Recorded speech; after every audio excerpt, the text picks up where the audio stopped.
والعاقبة للمتقين والصلاة والسلام على سيد الأنبياء والمرسلين نبينا محمد صلى الله عليه وسلم خاتم النبيين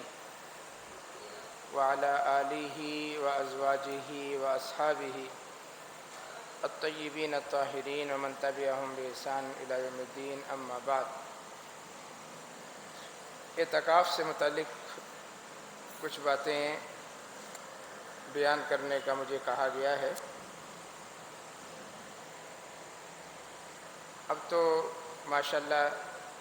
لوگ اعتکاف بیٹھ چکے ہیں۔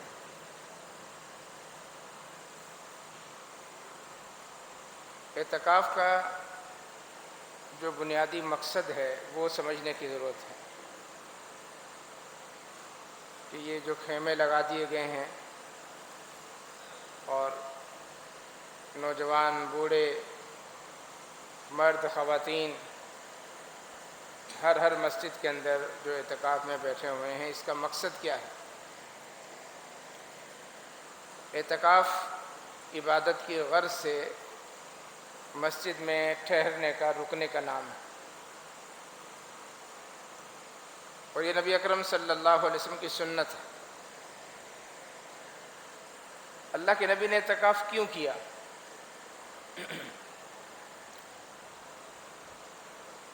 اللہ تعالیٰ نے یہ بتایا کہ ایک رات ہے جو 1000 مہینے سے بہتر ہے، جسے لیلۃ القدر کہتے ہیں، اور وہ اس مہینے کے اندر ہے، رمضان المبارک کے اندر۔ انا انزلناہ فی لیلۃ القدر انا انزلناہ فی لیلۃ مبارکۃ انا کنا منذرین۔ 2 مرتبہ قرآن مجید میں یہ بات اللہ نے ارشاد فرمائی کہ اس قرآن کو ہم نے ایک مبارک رات میں نازل کیا ہے، ایک قدر و منزلت والی رات میں نازل کیا ہے۔ لیلۃ القدر خیر من الف شہر، 1000 مہینے سے بہتر ہے، 83 سال 4 مہینے۔ جو اس رات کو پا لیتا ہے، اس رات میں اللہ کی عبادت کرتا ہے، اسے اتنا ثواب ملتا ہے کہ گویا وہ 83 سال اور 4 مہینے اللہ کی عبادت کرتا رہا۔ اللہ چاہتا تو اپنے نبی کو بتا دیتا کہ یہ فلاں رات ہے، اس رات میں آپ اللہ میرے سامنے کھڑے ہو جائے گا، لیکن اللہ تعالیٰ نے یہ علم بھی اپنے نبی سے مخفی رکھا۔ چنانچہ رسول اللہ صلی اللہ علیہ وسلم ایک مرتبہ 1 رمضان سے اعتکاف بیٹھ گئے۔ 10 دن کا اللہ کے نبی نے اعتکاف کیا اور 10ویں دن اعتکاف ختم کر دیا۔ آپ نے فرمایا کہ میں لیلۃ القدر کی تلاش میں ابتدائی عشرے میں اعتکاف بیٹھا، لیکن مجھے یہ رات اس عشرے میں نہیں ملی۔ آئندہ سال اللہ کے نبی دوسرے عشرے میں اعتکاف بیٹھے اور پورا عشرہ بیچ کا آپ اعتکاف میں بیٹھے رہے، حتیٰ کہ 20واں روزہ آ گیا۔ آپ صلی اللہ علیہ وسلم کے ساتھ صحابہ بھی بیٹھ گئے۔ صحابہ نے دیکھا کہ اللہ کے نبی بیٹھے ہیں، صحابہ بھی بیٹھ گئے۔ تو 20ویں روزے اللہ کے نبی صلی اللہ علیہ وسلم نے اعتکاف ختم کرنے کا اعلان کیا، اور ساتھ یہ بھی کہا کہ میں اس عشرے میں اعتکاف اس لیے بیٹھا کہ میں اس میں لیلۃ القدر تلاش کر رہا تھا، لیکن مجھے اس میں بھی لیلۃ القدر نہیں ملی۔ اب لا محالہ آخری عشرہ رہ گیا۔ اب اگر کوئی لیلۃ القدر کو تلاش کرنا چاہتا ہے تو یہ آخری عشرے میں ہی ہوگی، نہ پہلے عشرے میں ہوگی نہ دوسرے عشرے میں ہوگی۔ اب لا محالہ یہ آخری عشرے میں ہوگی، لہذا جو اسے تلاش کرنا چاہتا ہے وہ اس آخری عشرے میں تلاش کرے۔ چنانچہ دوبارہ سے اللہ کے نبی نے اپنے اعتکاف کو جاری فرما لیا، اعتکاف سے باہر نہیں آئے، اور اسی اعتکاف کو آپ نے جاری رکھا، اور دوسرے یعنی آخری عشرے کا اعتکاف آپ نے شروع کر دیا۔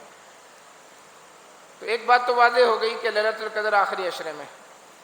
اور اس لیلۃ القدر کو تلاش کرنے کے لیے، اس کو پانے کے لیے اللہ کے نبی نے اعتکاف کیا۔ بس یہ مقصد ہے اعتکاف کا، اس کے علاوہ اور کوئی مقصد نہیں کہ اعتکاف کر کے آپ 24 گھنٹے مسجد میں رہ کر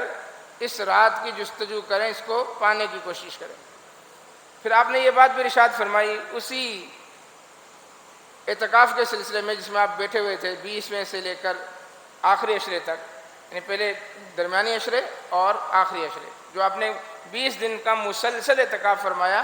اس میں آپ نے یہ بات ارشاد فرمائی کہ مجھے ایک علامت اس کی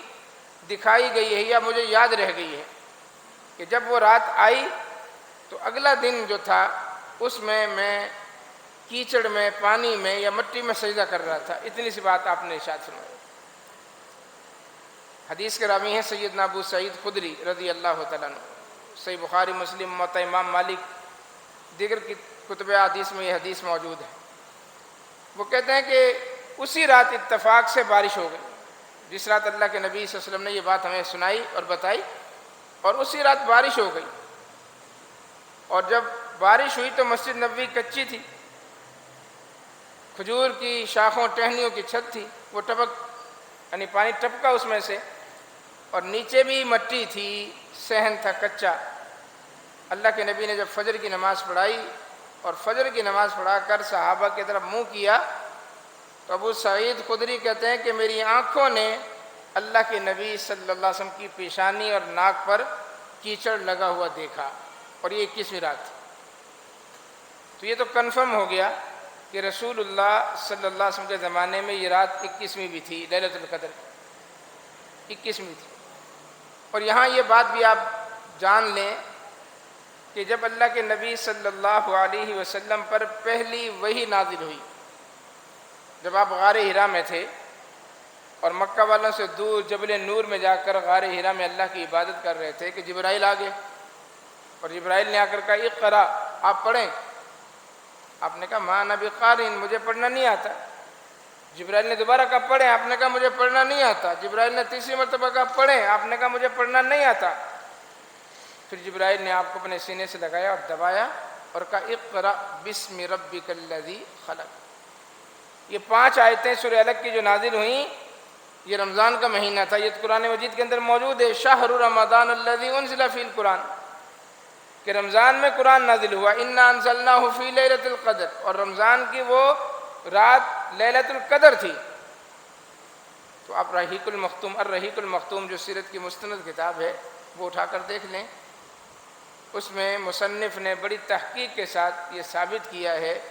کہ یہ پہلی وحی قرآن مجید کی نازل ہوئی، اللہ کے نبی کے سر پر ختم نبوت کا تاج رکھا گیا، یہ قرآن کے نزول کا آغاز ہوا، وہ 21ویں رات تھی۔ اکثر دیکھیں آپ رسول اللہ صلی اللہ علیہ وسلم کے زمانے میں 21ویں رات لیلۃ القدر تھی، وہ گزر گئی، ہمارے پاس سے چلی گئی۔ اب ہم اس کو 23، 25، 27 اور 29 میں تلاش کریں گے۔ یہ حکم ہے تلاش کرنے کا،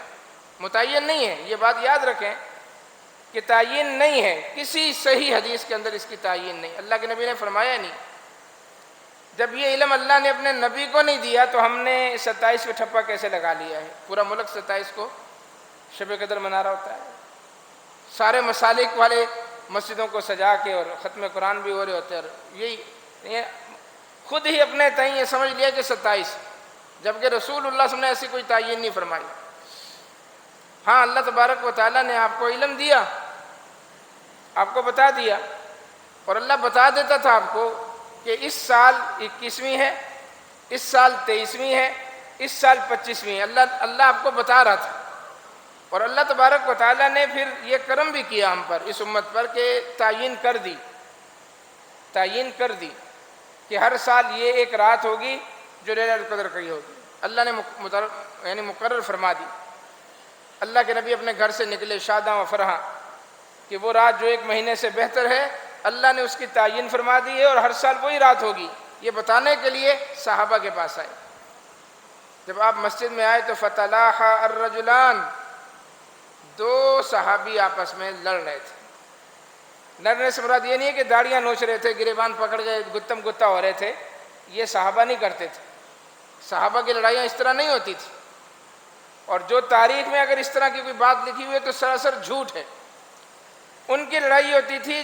بات چیت کے ذریعے، وہ ایک اونچی آواز سے بولتا تھا، دوسرا یہاں سے بولتا تھا، بس یہ ہوتی تھی لڑائی، کہ ایک دوسرے کو باتوں کی حد تک وہ دبانے کی کوشش کرتے تھے بس، اور یہ فطرتی بات، لڑتے نہیں تھے، مارتے نہیں تھے، گریبان نہیں پکڑتے، داڑیاں نہیں نوچتے تھے۔ تو تو دو آدمی اس طرح آپس میں گفتگو کر رہے تھے، لڑائی ہو رہی تھی، اللہ کے نبی نے جا کر ان کو سمجھایا بجھایا، معاملہ رفع دفع کروایا، لیکن جیسے ان کا معاملہ رفع دفع ہوا تو رسول اللہ صلی اللہ علیہ وسلم نے فرمایا کہ میں تو آیا تھا تمہیں یہ بتانے کے لیے کہ اللہ نے وہ عظیم الشان رات مقرر فرما دی ہے، لیکن میں تمہاری لڑائی کے اندر، تمہیں چھڑانے کے اندر، تمہاری صلح صفائی کرانے میں جو مگن ہوا تو اللہ نے وہ علم مجھ سے اٹھا لیا، اب التمسوہا، جاؤ اس کو جا کے تلاش کرو، تحیروا، جاؤ تلاش کرو، ڈھونڈو اس کو۔ اب یہ متعین نہیں ہے، یہ صحیح بخاری کے الفاظ ہیں، نبی کہہ رہا ہے کہ متعین نہیں ہے، اس کو تلاش کرو، اور ہم نے 27 پہ ٹھپا لگایا ہوا ہے۔ تو میرے بھائی یہ بات نہیں ہے کہ یہ ہر سال 27 میں ہوتی ہے، 27ویں بھی ہو سکتی ہے، میں یہ نہیں کہہ رہا، کیونکہ یہ رات گھومتی ہے، گردش کرتی ہے، اس کو تلاش کرنا ہے کب، کہاں، فی عشر الاواخر من الوتر فی رمضان، آخری عشرے کی طاق راتوں میں اس کو تلاش کرو۔ یہ کوئی ایک رات ہو سکتی ہے اور ہر سال گھومتی ہے، گردش کرتی ہے یہ رات۔ سنن ابو داؤد کے اندر ایک روایت ہے، سنیں صحیح سند کے ساتھ، عبداللہ بن انیس الجہنی اس حدیث کے راوی،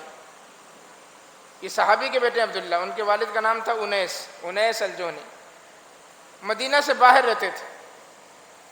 اتنا فاصلہ تھا کہ اگر گاؤں چلے گی اپنے تو واپس آنا مشکل ہوتا تھا۔ انہوں نے خود اللہ کے نبی صلی اللہ علیہ وسلم سے آ کر کہا کہ یا رسول اللہ، میں باہر گاؤں میں رہتا ہوں اور میں ہر رات عبادت کے لیے مسجد نبوی نہیں آ سکتا، فَمُرْنِي بِلَيْلَةٍ أَنزِلُ فِيهَا هَذَا الْمَسْجِدِ، آپ مجھے ایک رات کے بارے میں بتا دیں، متعین کر دیں،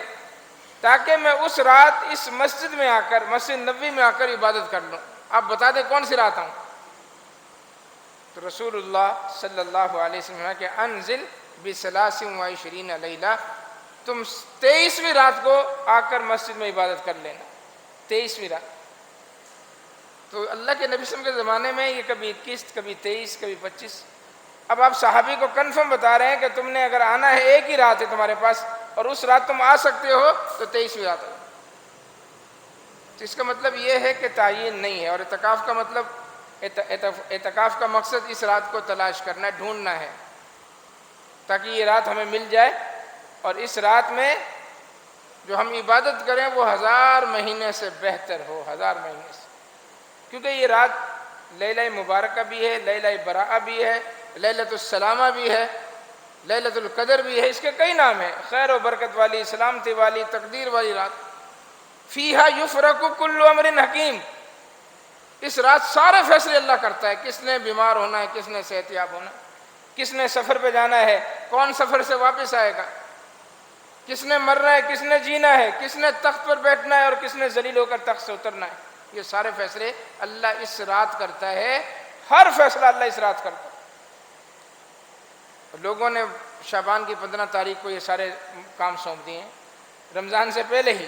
شعبان کی 15 تاریخ کو لیلۃ البراء ہے، یہ شب برات ہے، اس میں پرانے کھاتے بند ہوتے ہیں، نئے کھاتے کھلتے ہیں، اس میں رزق تقسیم ہوتا ہے، کچھ بھی نہیں ہوتا، صرف شب قدر ہے جس کو ہم لیلۃ القدر کہتے ہیں، نہ شب برات، نہ شب معراج، نہ شب جمعہ، نہ شب عیدین، کسی شب کی کوئی فضیلت حدیث کے اندر موجود نہیں ہے سوائے شب قدر کی، کہ اس کی تو فضیلت قرآن میں موجود ہے۔ تو میرے بھائی اعتکاف کا بنیادی مقصد یہ ہے، اللہ کے نبی صلی اللہ علیہ وسلم اعتکاف کرتے تھے 10 دن کا، تو رسول اللہ صلی اللہ علیہ وسلم خوب اللہ کی عبادت کرتے تھے، جیسے صحیح بخاری کے اندر آپ کا اسوہ حسنہ موجود ہے کہ اذا دخل العشر الاواخر، جب آخری عشرہ شروع ہوتا، شد مئزرہ، اللہ کے نبی کمر کس لیتے تھے، ایقظا احیا لیلہ، اللہ کے نبی راتوں کو جاگ کر گزارتے تھے، وَأَيْقَظَ أَهْلَهُ، اور اپنی گھر والیوں کو، بیویوں کو بھی جگاتے تھے۔ اس میں سونا منع نہیں، انسان سو بھی سکتا ہے، لیکن اس آخری عشرے کو جاگ کر گزارنا، جاگنے سے مراد یہ نہیں ہے کہ ٹہلنا ہے، ہوٹلوں پہ جا کے بیٹھنا ہے، گھر میں جا کر ٹی وی لگا کے بیٹھ جانا ہے، موبائل لے کر بیٹھ جانا ہے، جاگنے کا مطلب اور مقصد یہ ہے کہ اس میں اللہ کی عبادت کرنی ہے، بس قیام اللیل جس کو کہتے ہیں۔ اللہ کے نبی صلی اللہ علیہ وسلم سے 2 ہی کام ثابت ہیں، ایک آپ نے بتایا، فضیلت بتائی کہ من قام لیلۃ القدر ایمانا واحتسابا غفر له ما تقدم من ذنبی، صحیح بخاری کے الفاظ۔ اور صحیح مسلم میں کہ من یقم لیلۃ القدر فهو یوافقها ایمانا واحتسابا غفر له ما تقدم من ذنبی، کہ جس نے لیلۃ القدر کا قیام کیا اور لیلۃ القدر اس کو مل گئی، قیام کیا، قیام کہتے ہیں کھڑے ہونے کو، اور جلوس کہتے ہیں بیٹھنے کو، تو جلوس نہیں ہے اس میں، قیام اللیل ہے، جلوس اللیل نہیں ہے کہ بیٹھے رہے، قیام کرنا اللہ کے سامنے کھڑا ہونا ہے۔ اور قیام کرنے کا طریقہ یہ ہے کہ آپ قرآن پکڑ لیں ہاتھ میں، اللہ اکبر، قرآن پکڑ لیں اور پڑھتے جائیں قیام کی حالت میں۔ جو حافظ قرآن ہے وہ بغیر دیکھے پڑھ سکتا ہے، لیکن جو حافظ نہیں ہے وہ قیام کیسے کرے گا؟ اس کو چھوٹی چھوٹی صورتیں یاد ہوتی۔ صحیح بخاری کے اندر معلقاً روایت موجود ہے، ام المومنین سیدہ عائشہ صدیقہ طیبہ طاہرہ سلام اللہ علیہا کا غلام ذکوان ان کی امامت کروایا کرتا تھا، گھر میں اور کوئی نہیں تھا امامت کروانے والا، تو غلام تھا ذکوان، اس کو گھر کی عورتیں کہتی تو ہمارا امام بن اور ہمیں نماز پڑھا، قیام اللیل کرا۔ وہ کہتا مجھے قرآن یاد نہیں ہے، تو ام المؤمنین اسے مصحف دیتی کہ اس میں سے دیکھ کے پڑھو، دیکھ کے پڑھو۔ تو آپ ساتھ میں ڈیسک رکھ لیں یا کوئی اونچی چیز رکھ لیں، اور قرآن مجید جو آپ اٹھا سکتے ہیں، موبائل بھی، لیکن موبائل میں اگر موبائل کا نیٹ ورک آن ہے تو نوٹیفیکیشن آتے رہیں گے اور ساتھ ساتھ وہ ساری چیزیں آتی رہیں گی۔ موبائل میں سے دیکھ کر پڑھ سکتے ہیں، دیکھ کر سن بھی سکتے ہیں، لیکن اگر نیٹ آن ہے تو میسج آئے گا، فیس بک کو میسج آ جائے گا، اس کا نوٹیفیکیشن آئے گا، واٹس ایپ کا آ جائے گا، اس کا نوٹیفیکیشن آئے گا، تو آپ تو کھو جائیں گے دنیا میں، دوبارہ اس یہاں سے نکل کر دوبارہ نیٹ ورک کی دنیا میں چلے جائیں گے۔ اس لیے موبائل کو رکھ دیں، ہاتھ میں مصحف لیں اور پڑھیں، اور اللہ اکبر کہ جب رکوع میں جائیں گے تو اس کو رکھ دیں، اس کے بعد 2 سجدے کریں، 2 سجدے کے بعد دوبارہ اٹھیں گے، پھر اس قرآن مجید کو ایسے اٹھا لیں اور دوبارہ پڑھ لیں۔ یہ حرکت جائز ہے نماز میں، اتنی حرکت کیا ہے؟ جائز ہے کہ آپ قرآن اٹھائیں، رکھیں، کھولیں، بند کریں، اس سے نماز آپ کی فاسد نہیں ہوگی، ان کے یہاں مکروہ ہو جاتی ہے نفل نماز۔ لیکن اگر کسی کو قرآن یاد نہیں ہے اور فرض میں بھی پڑھنا چاہتا ہے تو فرض میں بھی پڑھ سکتا ہے، فرض میں بھی یہ حرکت جائز ہے اتنی۔ ابو داؤد کے اندر حدیث موجود ہے، اللہ کے نبی صلی اللہ علیہ وسلم تشریف لائے، آپ نے اپنی نواسی امامہ کو اٹھایا ہوا ہے، سیدہ زینب جو آپ کی بڑی صاحبزادی ان کی بیٹی امامہ بنت ابی العاص آپ نے اٹھایا ہوا ہے، اور آپ کو دیکھتے ہی سیدنا بلال نے تکبیر شروع کر دی، اللہ اکبر اللہ اکبر اللہ اکبر اشہد ان لا الہ الا اللہ۔ اللہ کے نبی سیدھا مصلی پہ آ گئے، تکبیر کے بعد آپ نے اپنی نواسی کو اتار کے نیچے نہیں رکھا، اللہ اکبر کہا اور نیت باندھ لی، فرض نماز کے بعد، فرض نماز میں آپ نے نیت باندھ لی، نواسی کو اٹھایا ہوا۔ جیسے رکوع کرنے لگے آپ نے اس نواسی کو اٹھا کے زمین پہ رکھا اور رکوع میں چلے گئے، پھر 2 سجدے کیے، دوسرے سجدے سے اٹھے ہیں تو سیدھا کھڑے ہونے سے پہلے اپنے نواسی کو دوبارہ اٹھایا آپ نے اور اپنی گود میں لے لی۔ یہ فرض نماز میں اللہ کے نبی صلی اللہ علیہ وسلم کر رہے ہیں۔ ہمارے موبائل بج رہے ہوتے ہیں، موبائل میں رنگ برنگی رنگ ٹون لگی ہوتی ہیں، اب وہ ہم تو ویسے ٹینشن کے مریض، ویسے ہی پریشانیاں اپنی جو ہے وہ دور کر کے مسجد آئے ہیں، لیکن یہ ہمارے بھائی موبائل لکھا ہوا اتنا بڑا، لیکن مجال ہے کہ توفیق ہو کہ موبائل آف کر دیں، بند کر دیں، سائلنٹ پہ کر دیں۔ نماز جنازہ میں بج رہا ہوتا ہے، قبرستان میں بج رہا ہوتا ہے، ادھر میت کی تدفین ہو رہی ہوتی ہے، وہاں پر موبائل بج رہا۔ صحیح سہولت ہے، لیکن اس سہولت نے بیڑا غرق کر کے رکھ دیا بہت سارے معاملات۔ اب موبائل بج رہا ہے لیکن توفیق نہیں ہو رہی کہ کم از کم موبائل کا ہاتھ پہنچاؤں موبائل تک، اس کو کوئی ایک بٹن پر آپشن رکھ لیں، آپ بٹن دبائیں موبائل کی ٹون بند ہو جاتی ہے۔ لیکن بتایا یہ گیا ہے کہ اگر آپ نے ہاتھ چھوڑ دیا، ایسے باندھا ہوا نا ان کے طریقے کے مطابق، ایسے باندھا ہوا، اگر آپ نے چھوڑ دیا ہاتھ، آپ کی نماز گئی۔ اتنی کچی نماز کا کیا کرنا ہے یار؟ ان کے وضو ٹوٹ جاتے ہیں، ان کی نمازیں ٹوٹ جاتی ہیں، ان کے نکاح تک ٹوٹ جاتے ہیں بیچاروں کے، نکاح تک ٹوٹ جاتے ہیں۔ جمعے کے بعد ظہر احتیاطی پڑھ رہے ہوتے ہیں، جمعے کے بعد ظہر احتیاطی، یہ مسئلہ میں بیان کروں، آپ پوچھیں ان سے۔ جمعے کی نماز پڑھتے ہیں، اس کے بعد 4 رکعت پڑھ رہے ہوتے ہیں، کس کی؟ ظہر کی احتیاطی۔ اور بھائی جمعہ پڑھا ہے؟ کہتے ہیں احتیاطاً پڑھ رہے ہیں، شاید آج جمعہ نہ ہو۔ عجیب، آج جمعہ نہ ہو تو ہم نے ساتھ میں جمعے کے ساتھ ظہر بھی پڑھ لی کہ اگر اللہ نے آج کا دن جمعے کا نہیں رکھا، استغفر اللہ، صبح سے لے کر شام تک جمعے کا دن ہے، دنیا جانتی ہے اس کو فرائیڈے بولتے ہیں، لیکن یہ بیچارہ کسی اور مخمصے میں پڑا ہوا ہے کہ اگر جمعہ نہ ہوا تو کم از کم ظہر تو ہم نے پڑھ لی، اور سال کے سال نکاح کی تجدید کروا رہے ہوتے ہیں باقاعدہ، ویسے ہی کہ کیا پتہ نکاح ٹوٹ گیا ہو، اتنے کچے نکاح ہوتے ہیں ان کے، کیا پتہ نکاح ٹوٹ گیا ہو، سال کے سال نکاح پڑھ رہے ہیں کہ ہاں ہم جو زندگی گزارے ہیں وہ حلال گزار رہے ہیں، اور یہی علت بیان کرتے جب نکاح پڑھا رہے تھے نا کسی کا، اس کو کلمے پڑھاتے ہیں باقاعدہ، پہلا کلمہ طیب، دوسرا کلمہ شہادت، 6 کے 6 کلمے، اور بھائی کیوں پڑھا رہے ہو؟ تو کہتے ہیں اپنی تسلی کے لیے، اپنی تسلی کے لیے کہ ہم نے جس کا نکاح پڑھایا ہے وہ مسلمان ہے۔ استغفر اللہ۔ اور لوگوں کو بھی اس موقع پر غیرت نہیں آتی کہ پوچھیں مولوی صاحب سے کہ آپ ہمیں مسلمان نہیں سمجھتے؟ ہمارے گھر سے نظر و نیاز آ رہی تھی وہ تو من رہے ہوتے ہیں، اس وقت تو خیال نہیں آتا، جمعرات کی روٹی آ رہی ہوتی وہ بھی کھا رہے ہوتے ہیں کہ مسلمان کے گھر سے، جب نکاح کی باری آتی تو پتہ نہیں زندگی میں کیا معاملات کر لیے ہوں، اور مسلمان نہ رہا ہو تو کم از کم کلمہ پڑھا کے ہم تو مطمئن ہیں کہ ہم نے جس کا نکاح پڑھایا اس کا پہلے ہم نے کلمہ پڑھایا ہے۔